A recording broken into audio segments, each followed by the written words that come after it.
Bueno, así quedó el libro en definitiva, esa es la portada y por eso les digo que podríamos llevarlo a una clase, por ejemplo, del doctorado y someter solamente esta diapositiva a una hermenéutica, que es lo que está allí en la ilustración, qué es lo que aparece, qué ves allí, cómo lo entiendes y claro, ayudados por el título del trabajo te da una pista, pero de resto, sin que lo hayan leído antes, que el libro se está expresando ya desde este momento.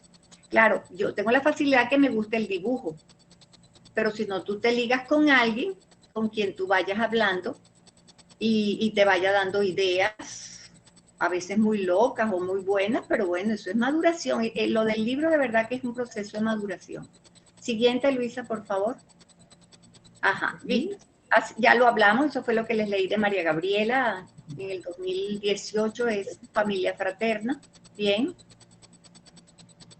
Ese es el tamaño de los que mandas a hacer para hacer la presentación de los CD. Eso te lo hace una casa. El diagramador te hace eso, te hace el tamaño para los CD y te hace los de tamaño circular para tú llevarlo a una casa que te hace ese trabajo. O sea, el diagramador es una persona muy necesaria y eso lo tenemos en el Centro de Información y Documentación. Excelente. Avanzamos.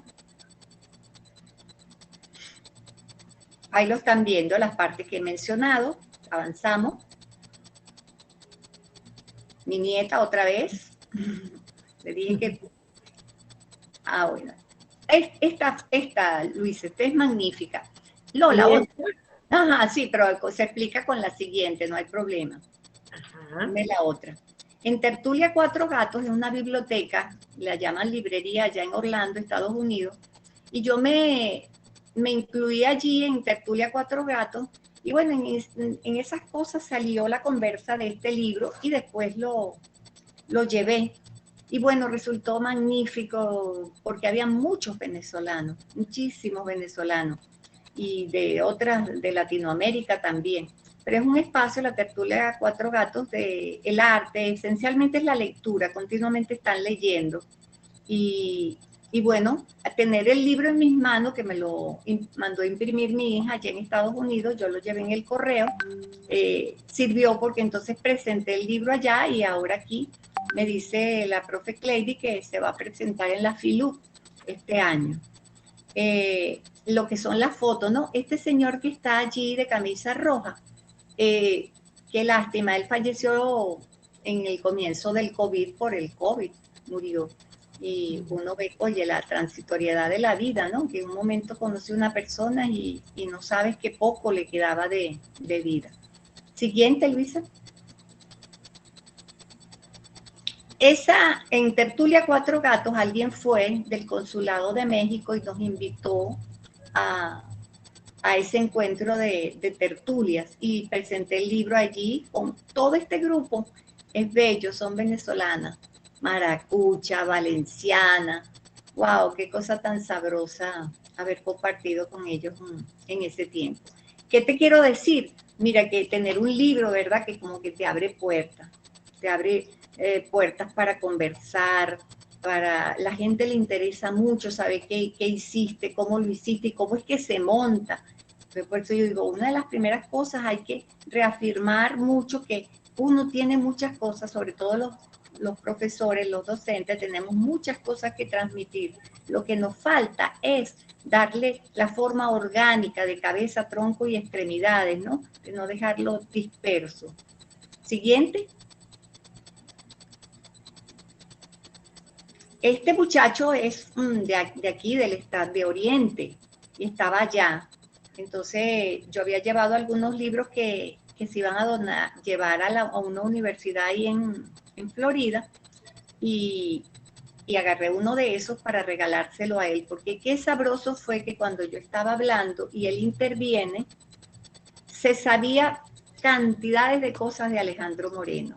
Qué cosa tan sabrosa disfruté con ese muchacho. Entonces ese yo se lo firmé porque ha sido un regalo, pues un regalo del Centro de Investigaciones. Ok, siguiente. la invitación. Sí, esto fue muy interesante. Ellos me invitaron para el noviembre pasado, pero yo tengo la visa vencida y no pude hacer esto, de volver allá.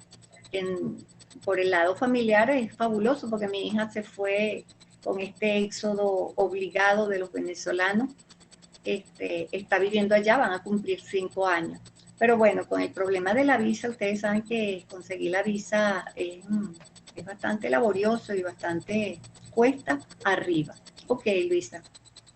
Esa era una invitación para, para hablar de historias de vida, ya no del libro, sino de historias de vida. Otra historia que hoy yo también veo convertida en un libro digital en el 2020, y fíjense, ya del 2020 hacen 2 años. Las cosas avanzan, podemos cambiarla, Luisa, las cosas avanzan y cónchale, cuando tú terminas el asunto ya pasaron 2 años, o sea que hay que montarse sobre eso porque no es que sale todo de una vez, tiene toda una logística.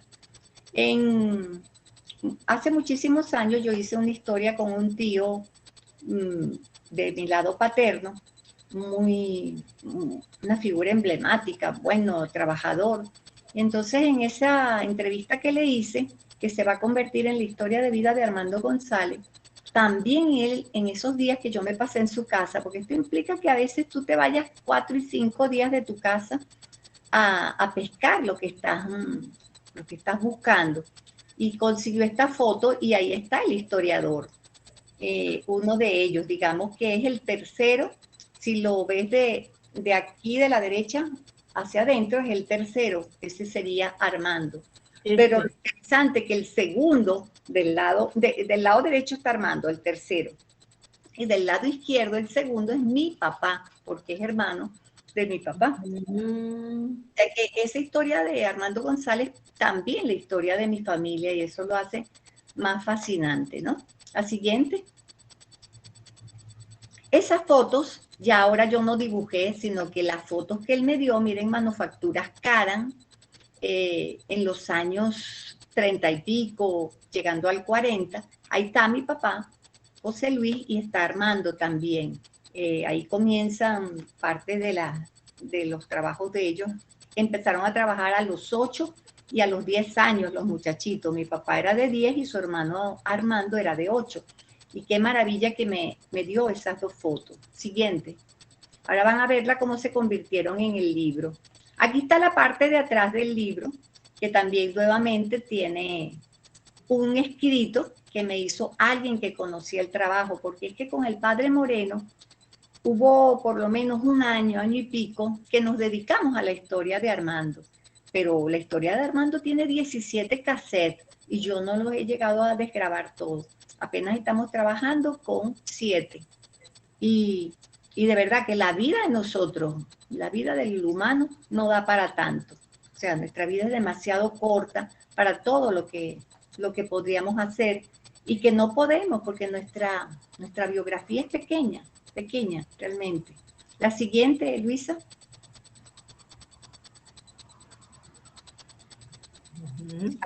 Así aparece esta sí está en letra pequeñita, voy a acercarme. Sí. Y yo leo mejor sin lentes, lo pequeñito. A ver si puedo. ¿Ahí? Ah, mejoró. Mira. El libro se llegó a llamar al final, buenísimo, Luis, está buenísimo. Historia de vida de Armando González, vida cotidiana, heterotopía y horizonte hermenéutico del mundo de vida venezolano. Fíjate tú, ya te da pista. Vamos a trabajar es con la vida. ¿Cuál? La que se da cada día, la que haces tú cuando sales en autobús, cuando vienes. Pero dentro de esa vida vas a ver la heterotopía y no la homotopía. Es decir, el topos, el lugar desde el cual se conoce al hombre, es abierto, abierto a lo distinto. Es admitir que podemos vivir distintos sentidos de la vida y aún estar viviendo juntos, como ocurre en Venezuela, que lo dice Alejandro Moreno, que Venezuela coexisten, viven sin rozarse, sin quitarse espacios, pero cada uno por su lado, el mundo de vida moderno, el mundo de vida popular, el mundo de vida de cada una de las tribus, de los indígenas, de nuestro país, Yucpa, Pemón, el Yanomami, cada uno de esos tiene sus propios mundos de vida. Y el horizonte es el hermenéutico, pero de mundo de vida, no del estudio del hombre como un ser, el ser humano como si fuera sin distinciones. Este lo hace, creo que es Flores, Jesús, el doctor Jesús Flores, creo que es el que hace esta contraportada. Como diría Paul Ricoeur, siempre llegamos, se nos fue Luisa. Sí. Espera. Siempre llegamos. Cuando, él dice algo así, como que cuando tú empiezas a conversar, como diría Paul Ricoeur, siempre llegamos a la mitad de una conversación que ya había comenzado y en la que tratamos de orientarnos para poder aportar nuestra contribución. Ciertamente, durante la segunda mitad del siglo XX hubo profundos cambios epistemológicos en toda la ciencia. En el XXI se ha instalado como consecuencia de una nueva sensibilidad que vive en el clima de la validación de las experiencias vividas, de afirmación de las subjetividades, de afectividad y de actitudes más cercanas a la intención inicial de los derechos humanos, que se impone en el campo de la interpretación de la naturaleza y sobre todo en las ciencias sociales. Esta sensibilidad nueva está transida de temporalidad, de tiempo, y con de historicidad. La historia así tiende a ser interpretada en una comprensión cuyo horizonte debe ser el mismo en el que ella discurre, en su mismo sistema de significado, también histórico y propio, y en el que la realidad adquiere significado actual. Significación y actualidad se construyen abarcando también la simbolización y la intelectualización y la intelectualidad en un proceso de vida y experiencia que llama a la vivencia, a la implicación en la práctica colectiva de la vida vivida. La vida vivida se expresa como acontecimiento y sin más como historia de vida. Partiendo de esto, desde principios del siglo XX, hoy nos ocupa la historia de vida de Armando González. ¿Qué nos une a ella? O mejor, ¿qué nos hace sentir que le pertenecemos y que ella nos pertenece? Fíjate tú, le pertenecemos, pero ella también me pertenece. ¿Qué nos separa de ella? O mejor, ¿qué nos distancia en el tiempo? Porque Armando, estamos hablando de una historia de los años 30, ¿ok? Nace en el 20 del siglo pasado. ¿Cómo es que se identifica, o mejor, cuál es el sistema de significados que nos implica enredándonos en su trama viva? ¿Cuál es su más profundo significado y sentido? Hoy nos ocupan múltiples historias de vida, de las que Armando y Vivian González son sus voceros en el texto escrito. Historias reales y concretas, nuestras, subversivas, rebeldes y críticas frente a la ideología venezolana del siglo XXI. Juan Carlos Brand, no era Jesús Flores, Juan Carlos Brand.